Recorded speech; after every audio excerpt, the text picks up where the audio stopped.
Hello, everybody. Welcome to the 27th episode of Let's Talk Inclusion. My name is Manobina Chakraborty. I'm an inclusive education consultant based in India and, of course, the founder of I for Inclusion.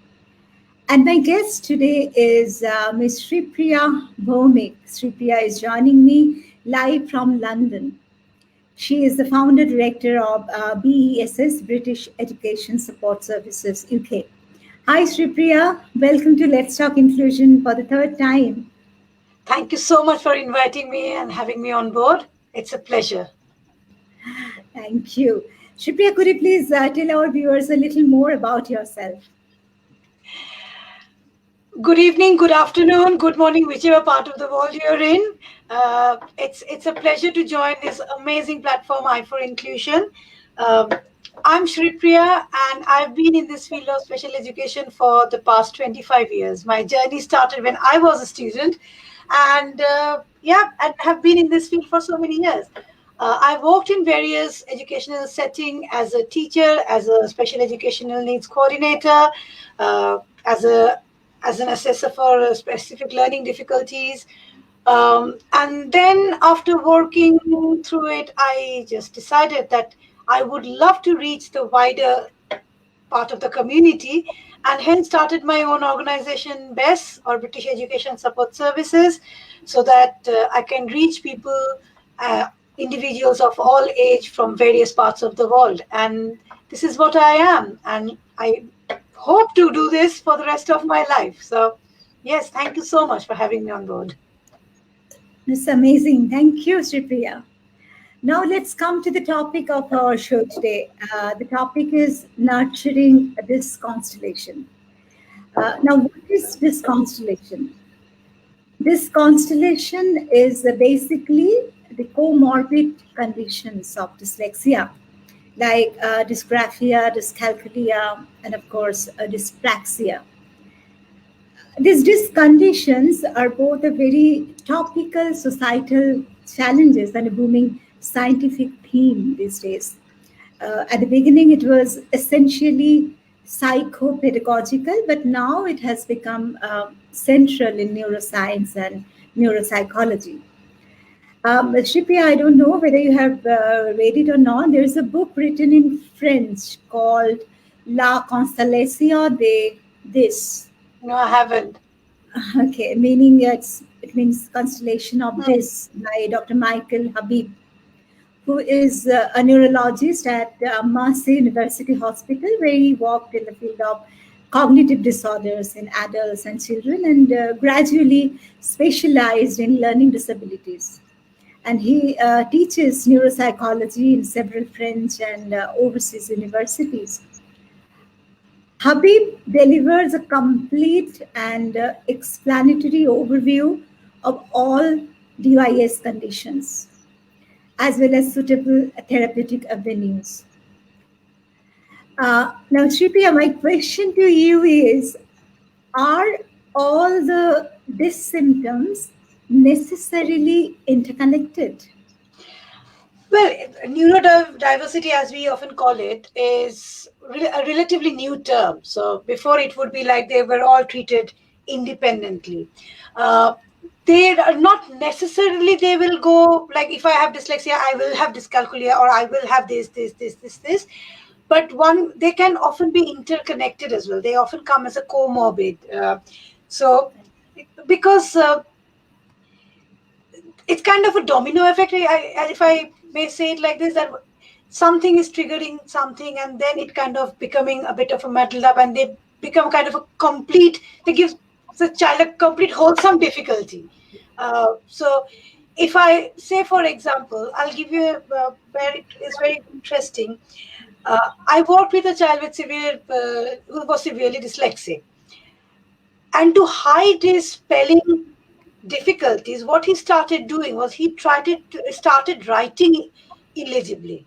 So which kind of was flagged up for, oh, has he got writing difficulty? Is it dysgraphia?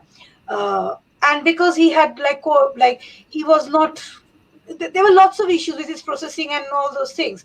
So he wanted to hide one difficulty and used lots of mechanisms, like writing illegibly was a classic one to hide his spelling difficulties. Okay, that gave, like, flagged it up as somebody, is he dyspraxic, is he has he got dysgraphia? And kind of since primary, because he started using that, okay, let me write it in such a way that nobody understands. If nobody understands, then it doesn't exist. So that kind of was seen as being dysgraphic. And it's a long story, but what I'm trying to say is, yes, they can be together, they can overlap each other, but they not necessarily will be having all of them in one go. It doesn't mean so. Dyslexic students brilliant in maths, yes. Only dyscalculic, like a proficient in reading and writing, good in sports, so they can be independent. Let's think it as individual skills and strengths, so they not necessarily have to be together. Yeah, that's true. And researchers are working on this field relentlessly, and we get to know new developments about this constellation frequently.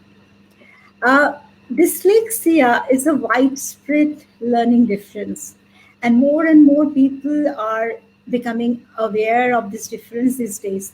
But people are not very familiar with other learning differences. And since you are in this field of education for 25 years or so, could you please tell us how you identify children with dysgraphia, dyscalculia, or dyspraxia in schools and design their learning strategies? Uh, the thing is that what happens is, dyslexia gets picked up pretty easily. So, like, teachers are quite proficient nowadays, thanks to all the awareness campaigns and all the trainings and everything. Dyslexic kids are generally, if they're not, gets picked up. Like, there's something, oh, we can't, reading difficulty, writing difficulties, spelling difficulties, and it gets picked up. Surprisingly, with dyscalculia, really very few kids get picked up for dyscalculia. The reason being, I don't know why, but it's absolutely okay to be bad in maths in a wider community. If you see, not being good in maths is not a taboo, but not being good in English is kind of, in your literacy is a taboo. Okay, so dyscalculic, we are seeing that more and more students are being referred to us now, thanks to some awareness of dyscalculia, and people are taking on board that, okay, there must be something because the number concepts are not being developed. Then the dysgraphia part is quite interesting. Now, the whole one thing which we are often finding difficult is because the kids are so tech savvy. They're all typing, speech to text, using Siri, Alexa, do this. So they're not really using their hands much. So is it dysgraphia or dyspraxia which is causing the handwriting difficulty, or is it there's a genuine underlying condition? So that kind of makes it a bit tricky often. And especially post-pandemic, I'm sure we are going to see a huge, you know, um, impact on the handwriting skill, which is kind of will be termed as, oh, is it dysgraphic because his handwriting is awful? And we really wouldn't have much memory of how their handwriting was 2 years before, especially if they're younger ones. So in 2 years, they move forward with their typing skills. So whether we move forward with typing or we go back to handwriting, we'll see. Dyspraxic, often when they're young, it's very, we can pick it up. Oh, he's clumsy. He bumps onto everything. His fine motor skill, eye-hand coordination, all those things can indicate dyspraxia. So for me as a Senkut, since I mainly worked in the secondary setting, the referrals would come from primary and observation.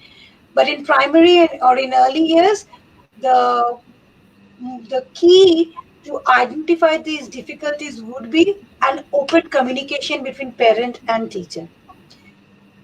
Nobody should hold things to themselves. Yesterday only I spoke to a parent, like during summer vacation, parents started working with the child and is now concerned that the child is in all likelihood dyslexic.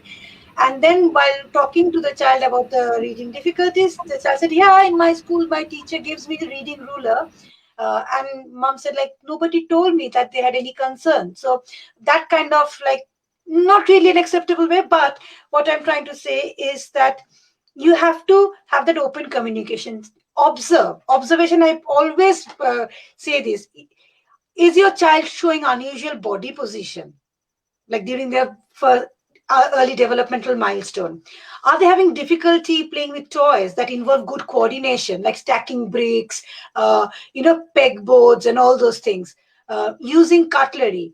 Does the child have enough strength on their finger? Can they play? Can they mold play-doh?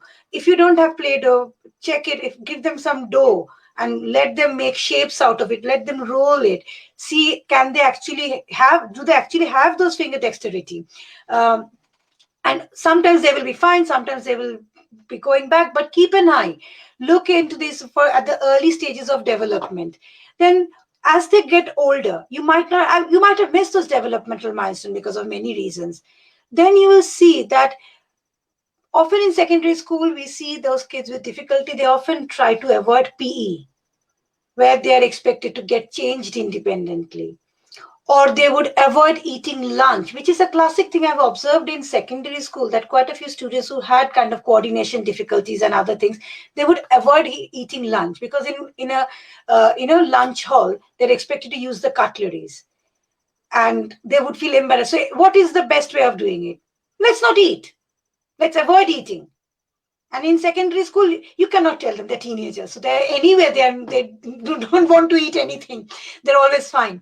So, but observing them, talk to the friends, observe them walking around the school building. Are they showing unusual gait? Do they have control over their body? You'll often see the kids walk. There are quite a few kids you'll see, they don't walk in straight line, and they'll bump onto each other, and they kind of then laugh it off. Kids complain about them and you say, oh, why are you pushing, blah blah blah, and all those things becomes really really kind of an issue with them.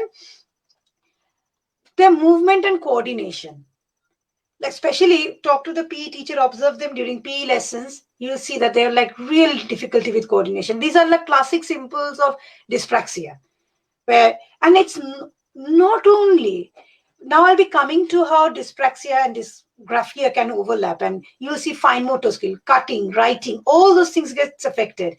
So dyspraxia, which if like a, when it's only, rest of the things are absolutely fine, but it's only with the orthographic representation of the writing skill, then it becomes dyspraxia. So observe the kids carefully, look at their fine motor skill, eye hand coordination.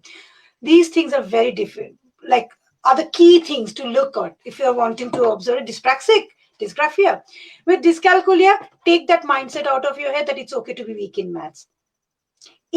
See, do they have the number concept? Can they soak in the number? Do not consider them to be dyscalculic because they cannot do 10 sums under 10 minutes.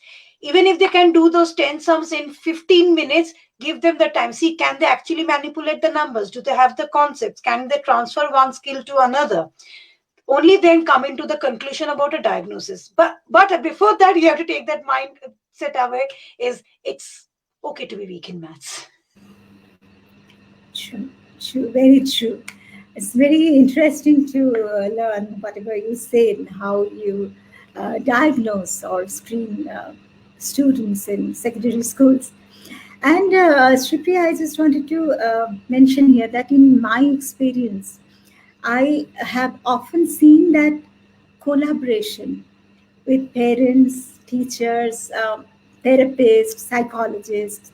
I mean, the entire school community makes a difference in nurturing pupils with a specific learning difficulty. What is your opinion about it? Absolutely. That is the key thing.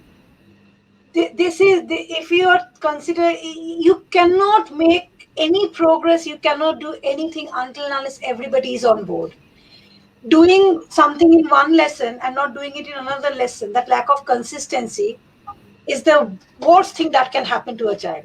Like one teacher using all the strategies that the SEN department has referred, and the other department completely ignoring it,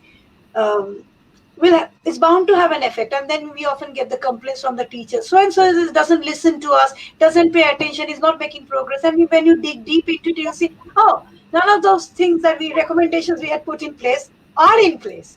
So again, so without that support, and also I would always say to the schools and the parents, work together.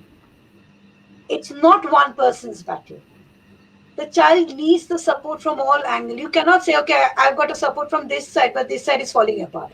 So if you know the parents hasn't got the skill set or are not on board, try to find a pathway that so that you can bring them on board. Invite them, get them to observe what you are doing, teach them, give them opportunities to be trained, to take on board, to understand the child's difficulty. They're relying on us as professionals.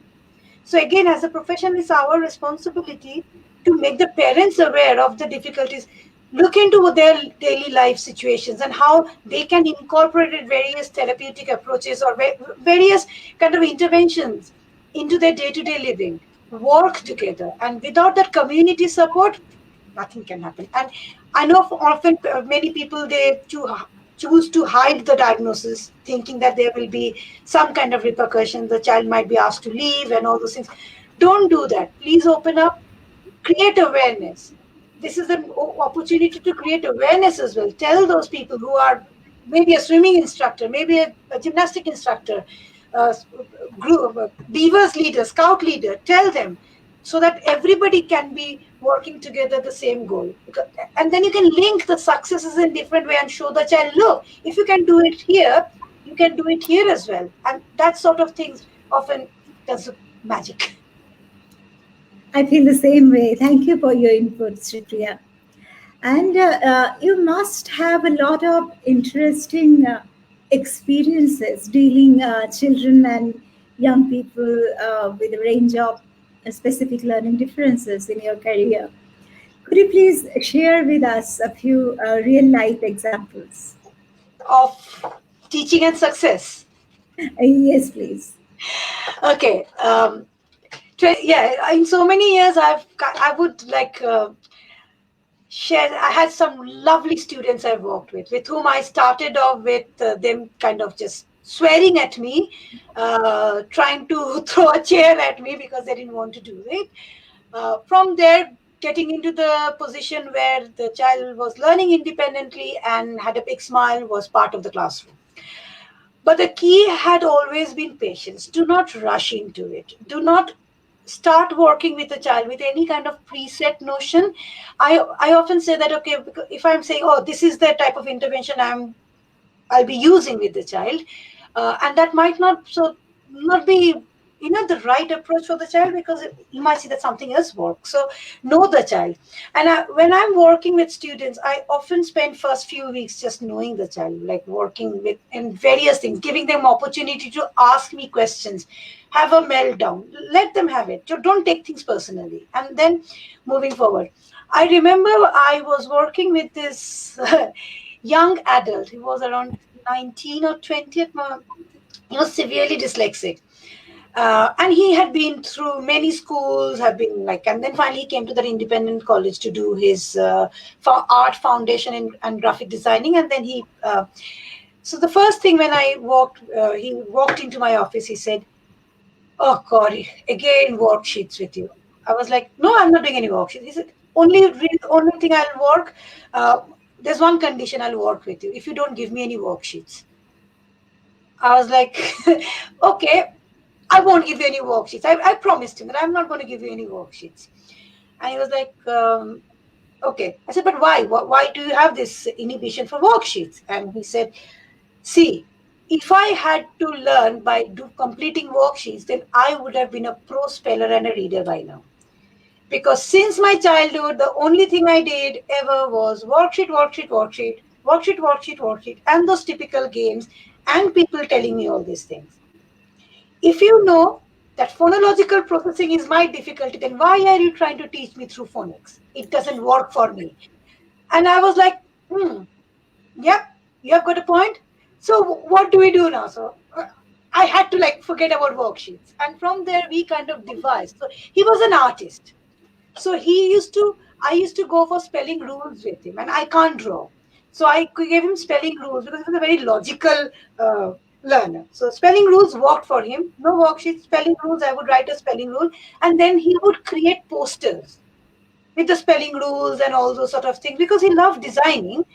and all the animated characters, and he designed a board game which I used with other students, and then he completed his degree in graphic design. And if I'm right, he's at this point of time working as a graphic designer with Pixar animation. So he's working with Pixar. So yeah, so he's one of the prime example of that. Use your strength to overcome your difficulty. Then another student who was dyspraxic, and he really had difficulty using cutleries. And from him only I learned that if you don't want to embarrass yourself, don't eat. So that was he said. I said, why are you not? Because the concern was raised that's because he's not eating. So is he going through a eating disorder? So they considered to refer him to an eating disorder clinic because he was not eating lunch. And and at home he was okay because he is supposed to eat with hands, so he was okay with it. But still, whole day you didn't eat anything, so you wouldn't really feel like eating in the evening.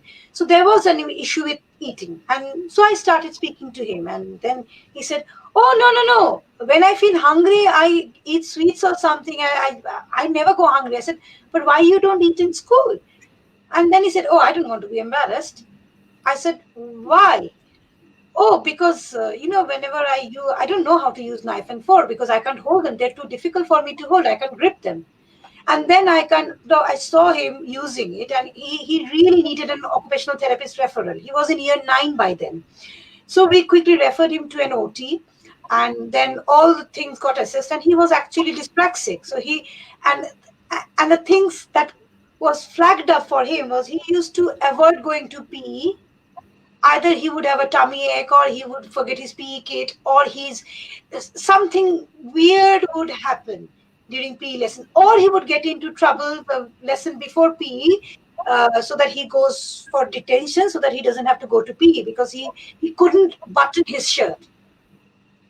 So what nobody noticed, what he used to do is he used to keep it buttoned up, and at home he would just put it on, so nobody would know. So he had these masking things, and then he was actually quite severely dyspraxic. His fine motor, and it was and he used to use the laptop, whichever teachers allowed him. But rest of the lessons he would just get into trouble so that he could stay out of class.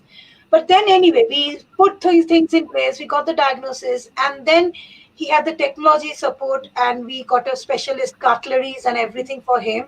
We worked on his fine motor skill, and then the eating disorder part didn't come back.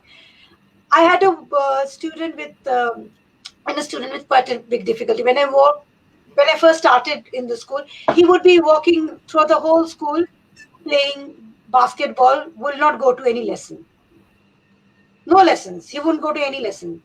So slowly we said, okay, you go in, you get a reward.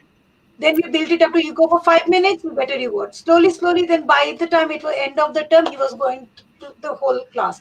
And we adopted because he was dyslexic and he was dyscalculic. But he was a computer wizard. So he used to avoid going to and also he had autism. So he had the comorbid kind of all the things together. So for him, all those changes and everything, trying to adapt was overwhelming. So with the use of technology, with all the support in place, he did his GCSE. This year he's supposed to do his A level, so I'm sure he has done it, and he'll be going to the college to get trained in the field of computer engineering, something he's going to do. But that's the thing, put the support in place and they can do it. And when it's dyscalculic learners, one thing I always say, do not rush, give them time, let them consolidate the learning of one concept before you move on to the other one. Yes, very true. Amazing experience you had, Sreepriya. I too have a similar kind of experiences in my teaching career. Thank you very much, Sreepriya, for sharing your experiences with us. And now, before we conclude today's session, since we two are here, so I will not stretch this program more. So, do you have any advice or suggestions for teachers and parents?